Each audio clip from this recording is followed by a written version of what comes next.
Saya ialah, kenapakah plan pemulihan negara ini tidak dibuat sebelum 13 hari bulan Januari? Apakah sebenarnya niat kerajaan untuk mengisytiharkan darurat pada 13 Januari 2021? Apakah ini digunakan untuk memulihkan negara atau semata-mata untuk mengelakkan persidangan parlimen pada bulan Mac yang lalu? Saya juga ingin bertanya, kenapa selepas dilancarkan plan pemulihan negara pada 15 Jun itu, pada ketika itu kes sehari COVID yang lebih kurang 4.000. Pada hari ini semalam 17.000. Ini berarti bahwa berkali-kali gagal, berkali-kali tidak berjaya. Dan saya juga ingin bertanya, berbagai plan yang dibuat ini, termasuklah hal-hal yang berkaitan dengan memberi bantuan. Dikatakan bantuan diantar ke Sabah 130 juta. Bantuan dalam bentuk makanan dan sebagainya. Tetapi sehingga pada hari ini kita tidak nampak. Kalau dahulu di Sabah, semasa kerajaan warisan, 20 juta untuk bantuan makanan, kita boleh bagi berfasa sampai 5 kali.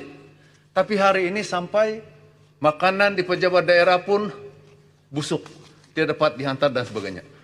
Apakah sebenarnya masalah? Selepas itu kerajaan negeri Sabah boleh mengumumkan satu pendirian bahawa boleh dine in. Tetapi dalam di situ dia katakan SOP will come later. Ya Sepang. Minta celahan sedikit je.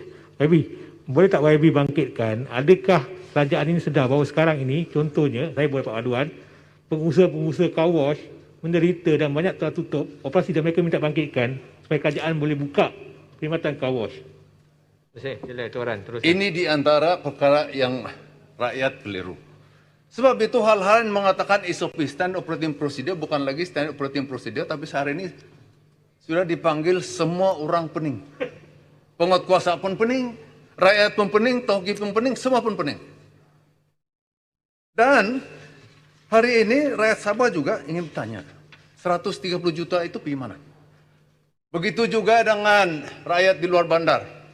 Khususnya belia-belia para pelajar tertunggu-tunggu dengan pelaksanaan 150 juta peranti yang telah pun dilolos di parlimen ini. Selain daripada itu, berilah apa juga peranti kepada orang-orang di luar bandar. Apa juga bentuk komputer, apa juga untuk PDPR dan sebagainya. Tetapi jika sekiranya masalah connectivity tidak diselesaikan, tidak diatasi, perkara ini tidak akan selesai.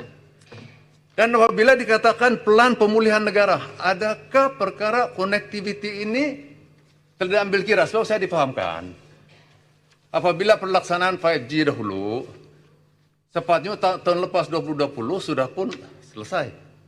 Lepas itu, kerajaan baru, syarikat pemaju pun diganti daripada Huawei kepada Ericsson, Sony Ericsson dan sebagainya. Hari ini dalam plan pemulihan negara ini kita ingin tanya, bagaimanakah hal-hal connectivity ini dapat diatasi? YB Tuaran, izinkan saya mencela? Ya, silakan. Ya, YB Tuaran, setujukah YB Tuaran jikalau kita lihat bahawa di tempat-tempat pedalaman, di kawasan-kawasan luar bandar pedalaman yang internet connectivity mereka rendah, sebenarnya pembelajaran atas talian yang diputuskan secara pukul rata oleh KPM tidak sesuai dan memangsakan anak-anak. Oleh yang demikian, mereka perlukan kepada pendekatan baru kerana telah lebih daripada setahun setengah untuk anak-anak ini, iaitu sama ada jikalau kawasan itu selamat, berada di dalam kawasan hijau, sekolah kurang murid, berada di kawasan pedalaman, dibenarkan untuk dibuka dengan nasihat daripada MKN dan juga diberikan autonomi kepada PPD dan juga pihak sekolah untuk membuat keputusan. Terima kasih. Saya setuju dan masukkan dalam ucapan saya. Silakan Sepenggar. Yang berhormat, saya ingin bertanya kepada Yang Berhormat, adakah Yang Berhormat setuju bahawa dalam musim pandemik COVID ini, di antara syarikat yang tidak terkesan disebabkan oleh pandemik COVID, mungkin ada terkesan tapi tidak seteruk syarikat-syarikat yang lain, syarikat-syarikat telekomunikasi ini, setujukah Yang Berhormat jika kerajaan mendesak syarikat-syarikat telekomunikasi ini untuk memberikan data percuma dalam tempoh masa tertentu untuk memastikan agar anak-anak di luar bandar dan di bandar juga dapat dibantu? Terima kasih. Bukan sahaja saya bersetuju, tapi saya meminta dan saya berharap rekan-rekan dalam Dewan ini bersetuju supaya syarikat-syarikat ini memberi data-data percuma. Sebab hari ini walaupun ada connectivity, tetapi begitu mahal. Contohnya daripada Miasat. Yang Berhormat Tuan, sila rumuskan. Ya, dan walau bagaimanapun saya juga bersetuju dengan langkah yang telah dicadangkan, yaitu dengan melibatkan pihak pembangkang dalam Majelis Pemulihan Negara ini. Cumanya hari ini yang dilantik cuma 3 wakil daripada pembangkang. Ini PH ini ada berapa ahli parlimen, kenapa 100 saja wakil? Saya minta supaya, saya mencadang supaya tambah lagi lah pada 3. Dan selain daripada itu, cadangan daripada 55 ahli parlimen supaya Parliamentary Special Select Committee itu tambahlah ber-13 seperti mana yang dicadangkan. Dengan cara ini dapatlah kita bersama-sama untuk menangani hal-hal pemulihan negara ini supaya kita sama ada di pihak blok pembangkang atau pihak kerajaan, kita dapat sama-sama memberi pandangan, cadangan sama ada dari segi dasar dan sebagainya untuk memastikan supaya kita dapat sama-sama pulihkan negara ini. Sekian dan terima kasih. Terima kasih Yang Berhormat Tuan. Sekarang saya jemput